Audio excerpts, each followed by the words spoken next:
家好，我是阿 K 哥。今天我想用英语介绍一下我学习中文的方法。大家都知道我是日本人。我2022年8月份从日本来到中国，然后10月份开始学中文。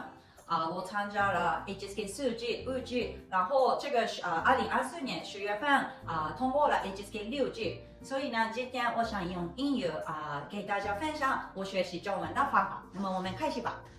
Hello everyone, so today I want to use English to share with everyone how I studied Chinese and got the level that I'm at today. So first of all, before I came to China, I used APP on my phone to study Chinese vocabulary. The APP I use such as Duolingo to actually learn these very simple words such as 我, 你, something very simple. So I did that for about 6 months, every day 5 minutes. So I had the very basic of what Chinese character is like. Okay. Then after that, I came to Guangzhou and I decided that I'm gonna study at the language school because studying with the teacher, I could speed up the process of learning Chinese. So there are so many language schools in Guangzhou. There's Easy Chinese, there's iMandarin, Hambridge, I don't know the English name, but there are quite many Chinese language school in Guangzhou that you can look for.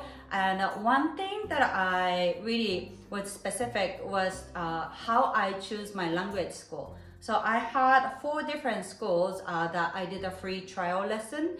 And in the trial lesson, I was very clear about what I want to learn, which at that time was HSK. I wanted to pass HSK level 4.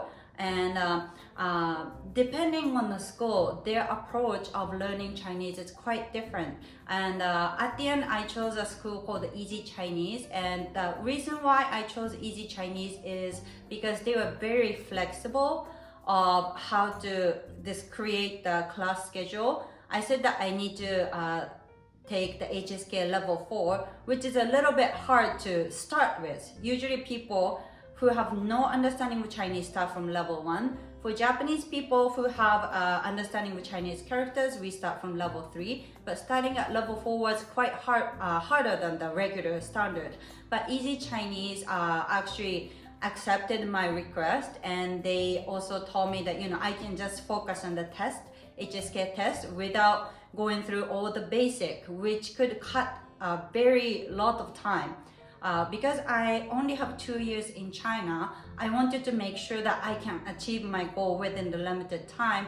And my teacher at Easy Chinese really helped me to get to the goal. So that started from HSK level 4. Within 2 years, I went up to HSK level 6 and I just passed the exam last month. So I think when you look for the language school, whether it's Chinese or English, you might have to be very specific about what you want and tell the school whether they can accommodate the request. Because some school tell you that you have to finish this program, this program, this program. Then finally you can first start HSK. But that could take like a year or a year and a half, which I didn't have that much time. So I want to recommend that if you're looking for a language school, excuse me, if you're looking for a language school, make sure that you take trial lessons and see how they can accommodate your requests. So after I started learning at this school, I first for the level 4, I used past exams, all the problems, and I did that for about 2 months. And I passed the HSK level 4. And after the HSK level 5 and level 6, I took classes twice a week. Every class is about 90 minutes. And I would use the textbook for the specific level. And what I did is not just come to the classroom and study with the teacher. I always make sure that I will study myself before coming to the class. Pre-study the textbook, the chapter that we will be studying, so that I don't waste the time on the stuff that I already know I can understand by myself. So I would go through the textbook to see which grammar is not clear to me or which vocabulary is hard for me to understand. So that when I come to the class, which only have 90 minutes, I'm prepared to ask questions. and learn the materials. And because I've already studied myself, it's like restudying the material. So you're actually studying the same material twice, which will help you to memorize all the material. So I really recommend you that if you're going to a language school, don't just show up to the class every day. Look at the material, pre-study, whatever you can will really help you to get to the level that you can. So other than coming to school twice a week, I studied myself at least 2 hours a day, sometimes 3 or 4 hours a day. And many people ask me how I do it, and everyone says that they don't have time. First of all, I don't have a job right now, so I do have time.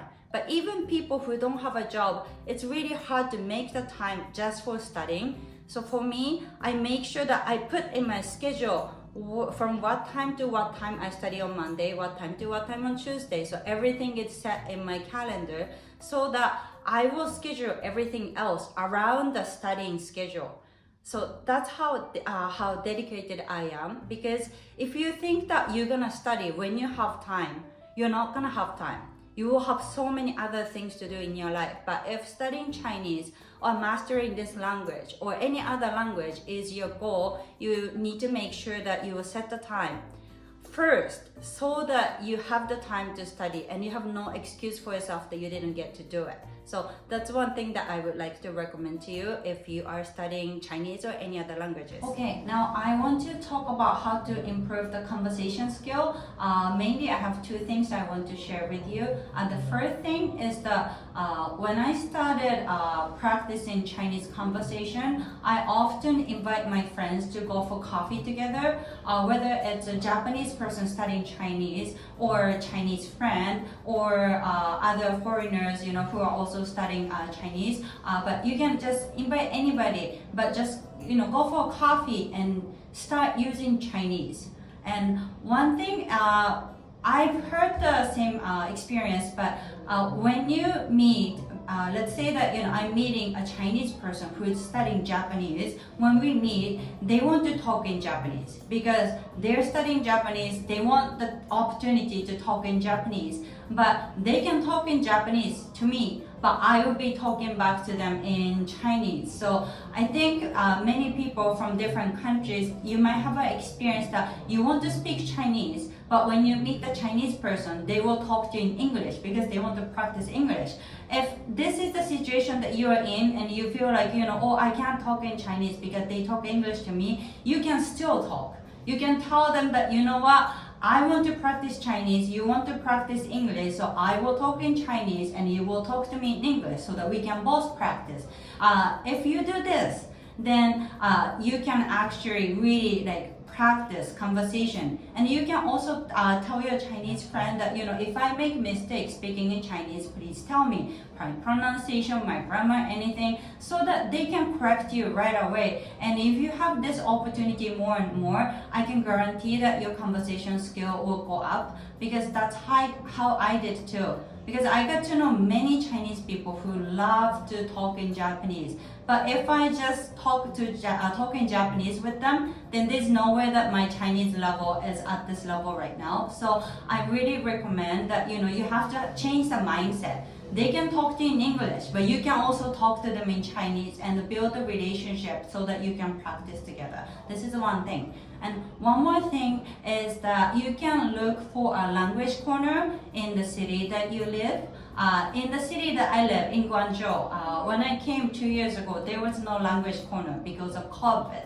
So that I started my own. But starting your own language exchange might be a little bit difficult for you, but you can just search on the internet, English corner, Chinese corner, or even Japanese corner. And usually you get to meet people who are interested in learning different languages. And when you practice Chinese or any other languages, I think many people feel like you're embarrassed to talk because you're worried about your pronunciation, or you're worried about the grammar or the vocabulary that you don't have. But when you talk with the people who are also studying different languages, they're usually more welcoming and more kind to listen to you. And in this type of the very safe environment, you can practice better and you can get more confidence. So I really recommend that you go to a different language corner. Just find one in your city and just go there and make friends who can also help you learn the language, and maybe you can also help them learn the language. So that's my advice, that if you want to improve your conversation skill, find someone that you can practice with and you stick to the language that you want to speak. You just don't go back to your mother language because it's easier, because it gets easier. You know, if you keep using Chinese all the time, it will get easier one day. So I really recommend that this is the way that you can improve your conversation skill. Okay, so next thing I want to talk about is how to improve your Chinese pronunciation. And one thing you can do is shadowing.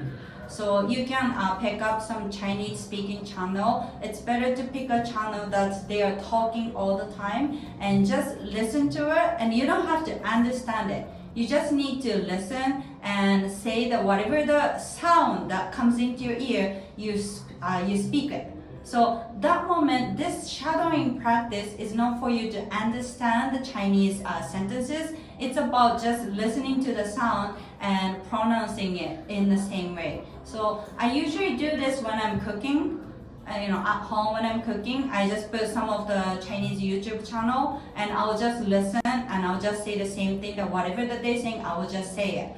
And also like when I'm walking or when I'm on the taxi, I'll listen to it and I'll just say it. And most of the time, especially when I just started, I don't understand whatsoever what they're saying, but that's okay, because this shadowing practice is not for you to understand or just find out the meaning of every vocabulary that they say. It's about just pronouncing the right way and listening to the sound. So I really recommend that you find a Chinese channel, YouTube channel, or any like TV or movie, whatever, but just listen to it and just copy what they're saying and try to say it. And I have a couple different channels that I could recommend. One is Easy Mandarin. It's on YouTube, and every video they will have one specific topic, such as what's your favorite Chinese food, or what do you do every day when you wake up in the morning, something like that. Very simple question, and they will be interviewing so many people. So for the same question, but you get to listen to so many different answers,